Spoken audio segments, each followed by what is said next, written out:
Now there is a lot of questions regarding Dying Light 2. A lot of the same ones appear over and over. I'm not talking about a release date or when is news coming. I'm talking about specific questions regarding the game. The frequently asked questions from the community, and a lot of these can be answered by using information that we currently have or info that I have researched. So today we're going to start a conversation on various things and keep the community alive and hyped for the game. So moving forward, depending on how well this video does, maybe every week or so, I'll take 3 questions from the community, research it, and come back to you with a suitable answer or evidence as to what was asked. And from there, I can go and extend the conversation to you and we can continue it together. So starting out with the first one, Ivan Jefferson had a great question for us. Will there be guns in Dying Light 2? I keep hearing mixed reports about it. Some say yes, while others say no. Even all the way back from 2018 and E3, the developers were stating that there are going to be guns, but they are going to be very rare. And this is something that I can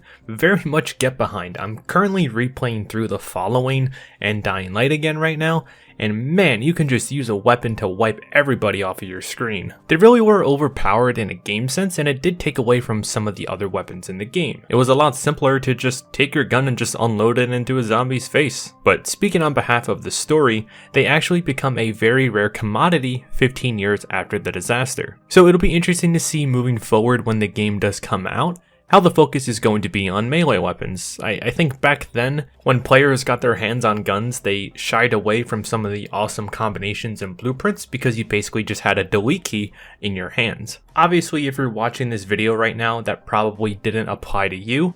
I'm talking more so for the casual Dying Light players that were here in the beginning. Nonetheless, I do like the step that they are taking with these weapons. It's certainly a good step in the right direction. Next, we have another question. Do you think Techland will implement a 60 FPS toggle for Dying Light 2 next-gen consoles, similar to how the backwards compatibility mode on Cyberpunk 2077? I'm asking this because I know that they're only releasing the PS4 and Xbox One versions first. Great question. So back in 2019, a Q&A with the community manager revealed that they are going for FPS over resolution and that they're aiming for 60 FPS on both PS4 and Xbox One. But it's not confirmed yet. Granted, game development does change over time, so things that they could have said in the past could very well be outdated to when the final product does release. They had this same stance in 2018 when asked about it again. So if they're prioritizing higher frame rates on the last gen versions, it's safe to say that that task would be much easier to complete on next gen versions,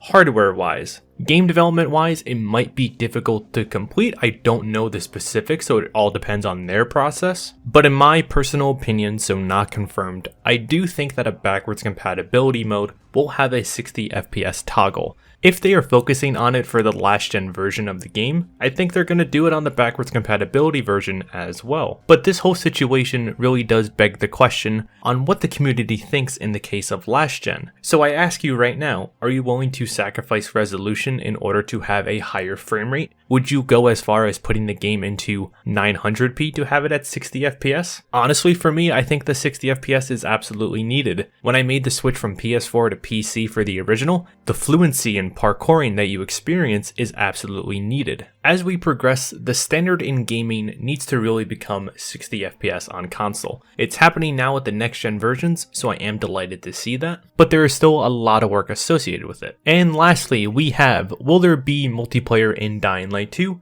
Just like Dying Light 1. So 4-player co-op is indeed confirmed, just like the original. As the story is heavily focused on player choice, the host will be making all of the decisions as expected. But I mean, if you're in a party with them, you can just talk over the decisions with them. However, progression may work a little differently due to the sheer amount of choices that you will be making in the game. Things such as weapons may be locked out depending on the choices that you make during your playthrough and how they correlate with your friend's world. But nonetheless, like the original, you can do story missions, side missions, and more. As for extra multiplayer details, there is currently no new information on that, so no news about a Be the Zombie mode just yet. Anyways, that is all that I have for you guys today. If you have a question regarding Dying Light 2, ask it down below and I'll do my best to try to research it and we can start a discussion on it. I also noticed that like 98% of you are not subscribed, so stick around, subscribe for all of the latest Dying Light 2 news. I'll be covering it all the way up to release and when the game does finally come out. With all of that said, I'll see you all in the next one.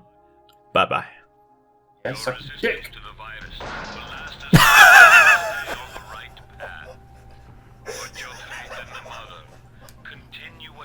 Shit.